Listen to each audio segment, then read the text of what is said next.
What's good, my family? It's Brandon Love Sports TV. Once again, give you more great content from one of my favorite places, my greatest stress relievers. It's the gym, place I come to help me clear my head, and it's good for my body, the exercise, and one of the areas I'm still perfecting is the nutrition. Once I get the nutrition all the way down, I'm gonna live the best life because I'm gonna be completely healthy. But we're moving nonetheless. We're getting better every day, getting plenty of exercise, drinking plenty of water, and I'm doing my research and learning more about nutrition, about what makes things tick, keep myself from having a problem with the yo-yo diet and up and down weight, figuring how to lose the weight and sustain the weight loss instead of just dropping a whole bunch of pounds real quick and then not really changing things about myself. If y'all got any suggestions, leave them in the comment section. I'm open to some things about nutrition. I'm still learning. So if y'all got some suggestions about diet, just leave them in the comment section. So here we go. Let's talk NBA. Let's talk hoops. Y'all like it when I talk hoops. So this is about 95% of my content. So let's get on the NBA and the state of the NBA. I'm gonna be honest with you. For the first time in a while, I feel good about the NBA. And while I'm not a fan of LeBron James at all, at least he gives you something to talk about. And I was getting a little worried because I said, when LeBron James is gone, it really won't be a whole lot to talk about. And a lot of that has more to do with him stealing the shine from everybody else, wanting to be the center of attention, making everything about himself. A lot of it, if not most of it, probably if not all of it, is just him, making everything about himself. His PR team, his fanboys, his flunkies in the media who are proponents of a certain narrative, of pushing a certain agenda. So as a result, a lot of the younger guys in the league weren't getting the shine that they deserve.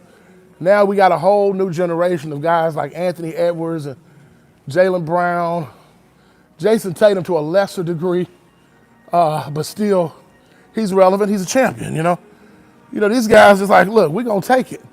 We're not going to sit around and complain about all the attention to going to LeBron James. Like, if you want it, go get it. Yes, we understand that it's an agenda out there with LeBron flunkies, but if you want to make things about you, you want to be the face of the league, go get it. And I love Anthony Edwards, and I love what he stands for, not just because he reminds me of Jordan, but, the kid, he still got a lot to learn. I think, how old is he, 23? I think he just turned 23. So, he got a lot to learn.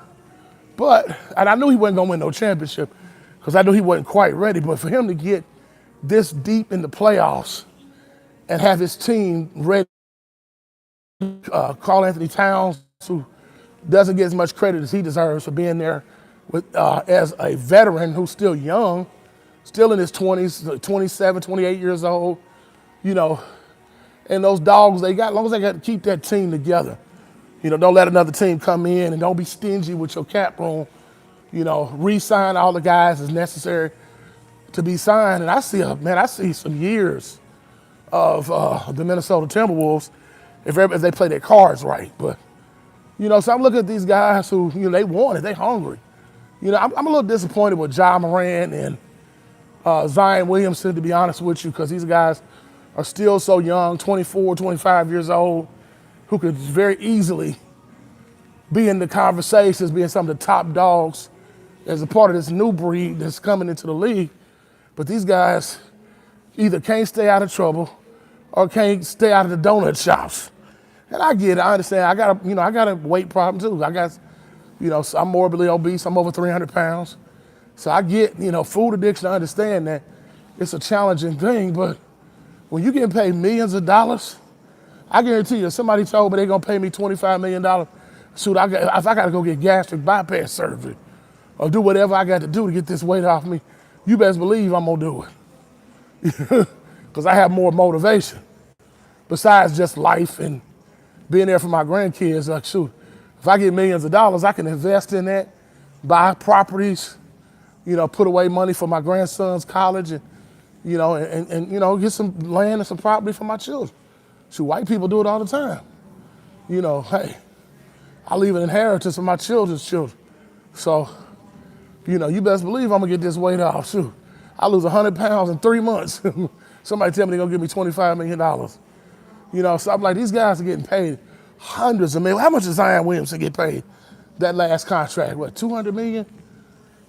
I'm like, first of all, New Orleans is stupid for paying him that much money when his stats are not leading to wins. He's just out there on the floor, scoring points, getting rebounds, but it's not really making a difference in the game. See, what makes a dog, a top dog, see, that's one thing about Ja Morant.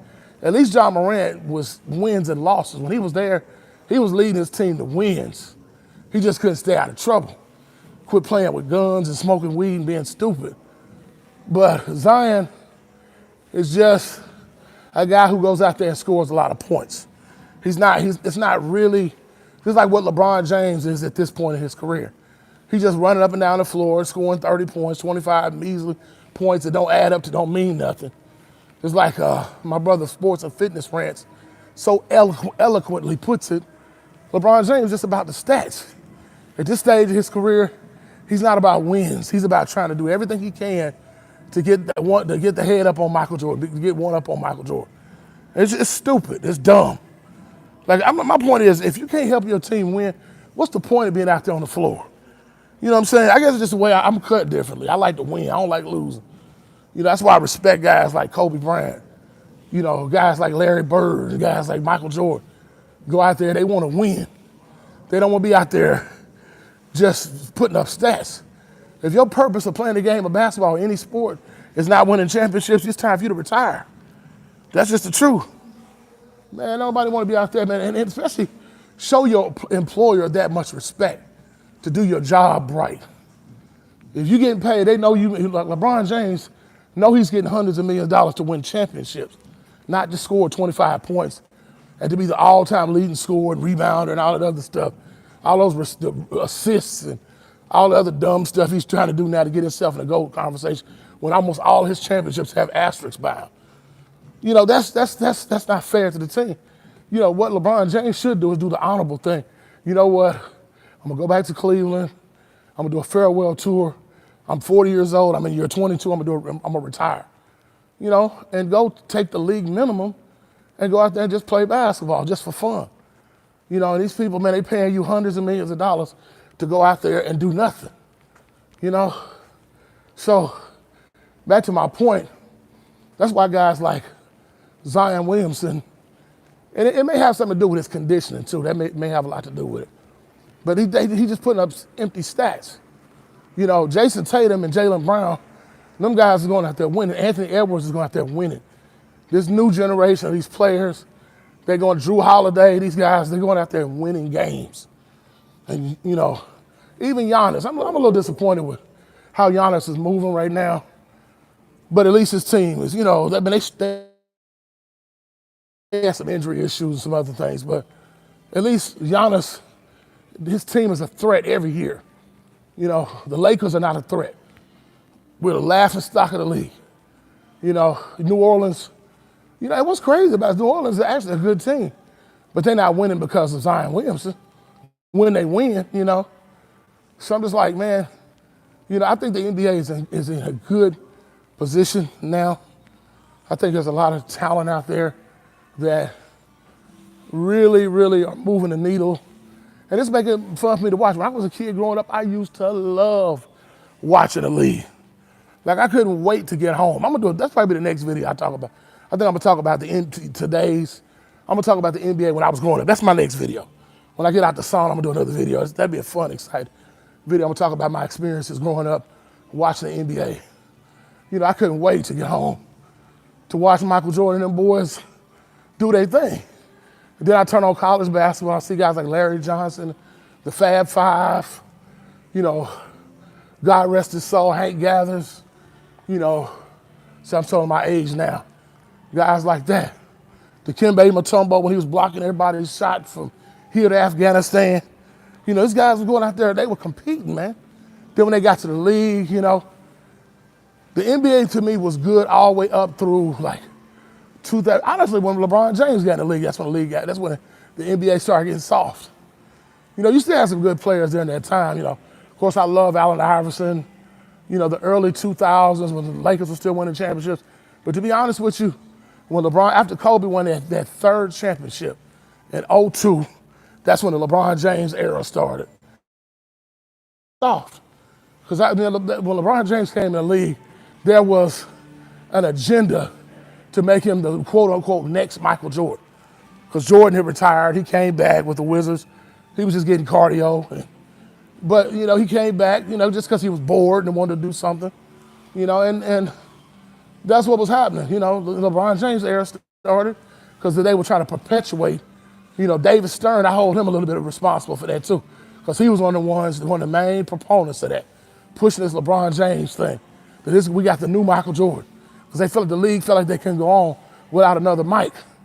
And so they started pushing it there because they didn't like Kobe. They were hating on Kobe Bryant because of what happened, I guess, in Colorado with that woman and stuff like that. So they was like, we're not going to make Kobe the face of the league, even though he earned it.